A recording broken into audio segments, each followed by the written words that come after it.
당신의 몸속 시간은 다시 시작될 수 있습니다. 지금 50 플러스 리셋과 함께하세요. 요즘 진료실을 찾는 60대, 40대 환자분들의 공통된 고민 중 하나는 잠이 오지 않는다입니다. 어떤 분은 새벽 2시에 깨서 다시 잠을 못 든다고 하고, 어떤 분은 누워도 머리가 복잡해져 도무지 잠이 오지 않는다고 말합니다. 더 놀라운 건 많은 분들이 이런 상태를 나이 들어서 생긴 자연스러운 현상이라고 받아들이신다는 겁니다. 하지만 그것은 단순한 노화가 아니라 몸이 보내는 위험 신호입니다. 잠을 잘 자지 못한다는 건 몸이 이미 균형을 잃고 있다는 뜻이기 때문입니다. 실제로 저는 몇 년 전 72세 여성 환자분을 진료했습니다.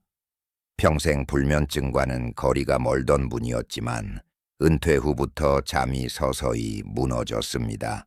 처음에는 새벽에 자주 깨는 정도였는데 점점 잠드는데 1시간 이상 걸리고 아침엔 피곤함이 가시지 않았습니다. 결국 혈압이 오르고 당 수치가 불안정해졌으며 기억력까지 떨어졌습니다.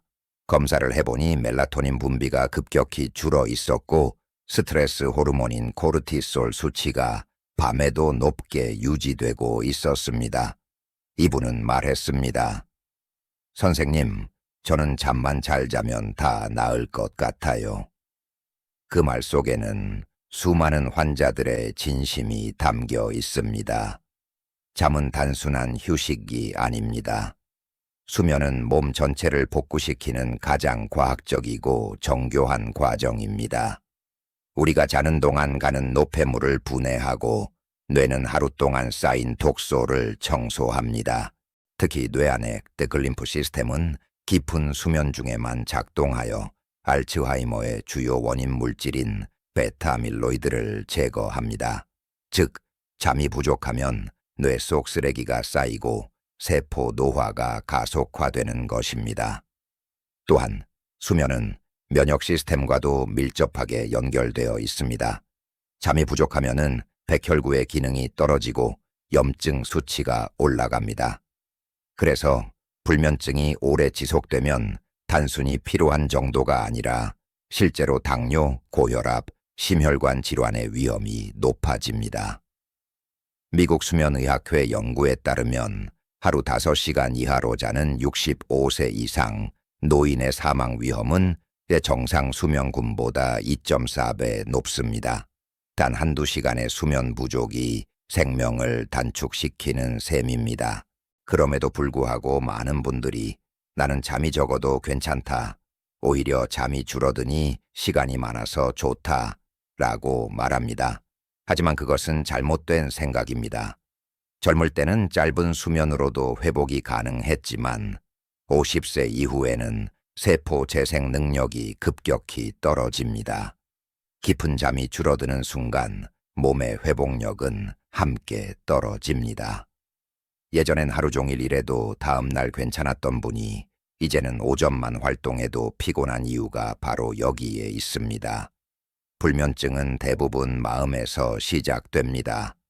스트레스, 외로움, 책임감, 혹은 가족과의 거리감 같은 심리적 요인이 뇌의 신경회로를 자극합니다. 뇌는 이 긴장을 위험 신호로 인식해 코르티솔을 분비하고 그 결과 몸은 깨어있는 상태로 유지됩니다.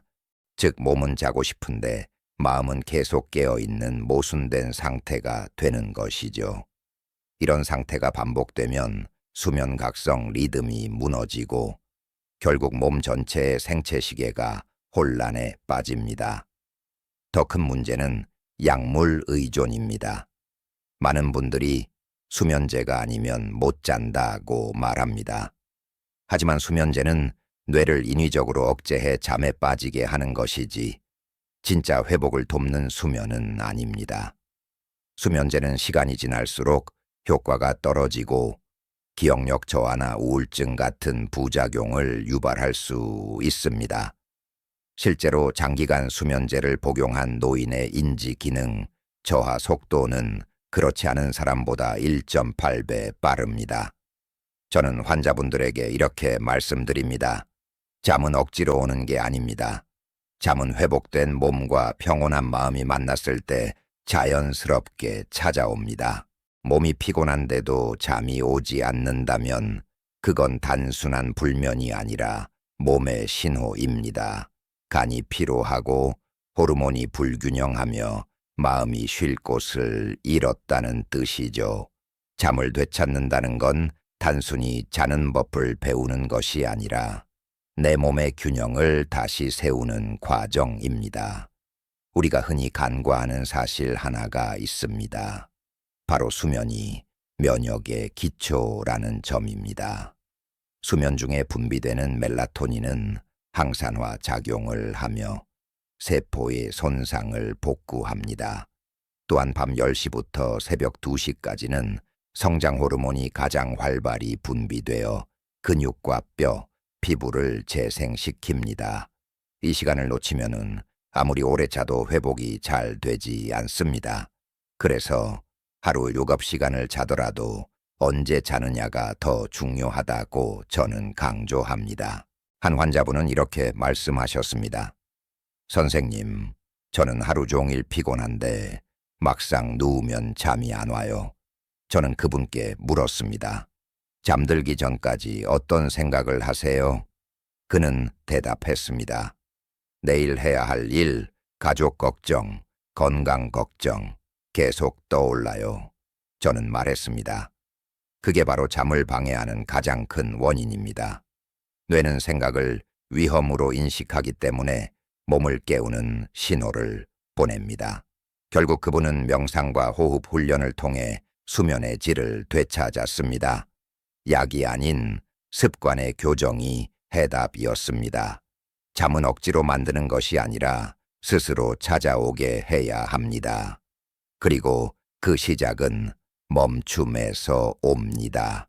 스마트폰을 내려놓고 불을 줄이고 조용히 호흡을 느껴보세요. 몸이 이완되면 뇌는 자연스럽게 수면 신호를 보냅니다.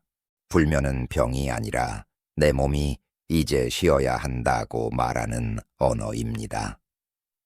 그 말을 들을 줄 아는 사람이 진짜 건강을 되찾습니다. 불면을 치료하는 진짜 방법은 약이 아닙니다. 그것은 몸과 마음의 균형을 되찾는 일입니다. 잠은 억지로 만들어지는 것이 아니라 자연스럽게 찾아오는 생리 현상입니다. 따라서 수면을 회복하기 위해서는 억지로 자려고 하는 습관을 버려야 합니다. 잠이 오지 않는다고 초조해하는 순간 뇌는 다시 각성 모드로 전환되기 때문입니다. 가장 먼저 해야 할 일은 잠을 잇는 연습입니다. 잠을 잘 자야 한다는 압박감 대신 몸이 쉴 수 있는 환경을 만드는 데 집중해야 합니다. 첫 번째 실천은 빛과 온도의 조절입니다. 나이가 들면 뇌의 생체 시계가 둔해져 낮과 밤의 구분이 흐려집니다. 낮에는 햇빛을 충분히 쬐고 밤에는 조명을 어둡게 해 멜라토닌 분비를 도와야 합니다. 실내 조명이 너무 밝거나 스마트폰 화면을 오래 보면 뇌는 여전히 낮이라고 착각합니다. 취침 2시간 전에는 전자기기를 멀리하고 불빛을 따뜻한 색으로 바꾸세요. 실내 온도는 10발이 20도, 약간의 시원함이 숙면을 유도합니다. 두 번째는 호흡과 근육 이완 훈련입니다. 몸이 긴장된 상태에서는 절대 깊은 잠에 들 수 없습니다. 뇌는 긴장을 위험 신호로 해석하기 때문입니다. 잠자리에 들기 전 4-7-8 호흡법을 시도해 보세요. 4초 동안 들이쉬고 7초간 멈춘 뒤 8초간 천천히 내쉬는 방식입니다.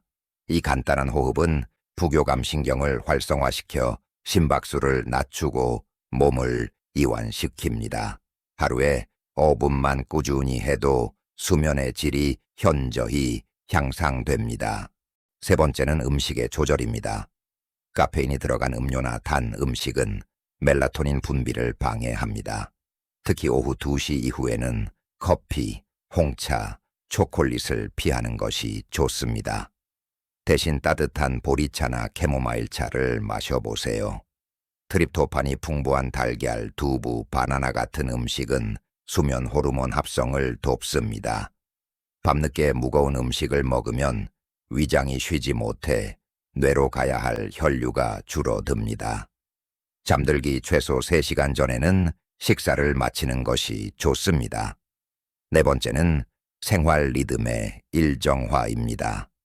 매일 같은 시간에 자고 일어나는 것이 가장 강력한 수면 치료제입니다. 주말이라도 늦잠을 자지 말고 일정한 패턴을 유지하세요.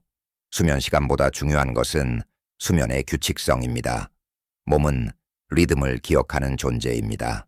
같은 시간에 불을 끄고 같은 시간에 눈을 뜨는 반복이 뇌의 생체 시계를 바로 잡습니다. 이 단순한 습관이 불면증을 고치는 첫걸음이 됩니다. 다섯 번째는 감정의 정리입니다. 많은 어르신들이 누우면 자꾸 생각이 난다고 말씀하십니다. 사실 그 생각들은 대부분 낮 동안 맺혀 풀지 못한 감정들입니다. 그래서 잠자리에 들기 전에 하루를 정리하는 감정 다이어리를 써보세요.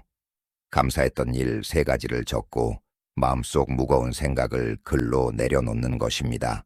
이 단순한 습관이 뇌의 긴장을 풀고 마음을 가볍게 만듭니다.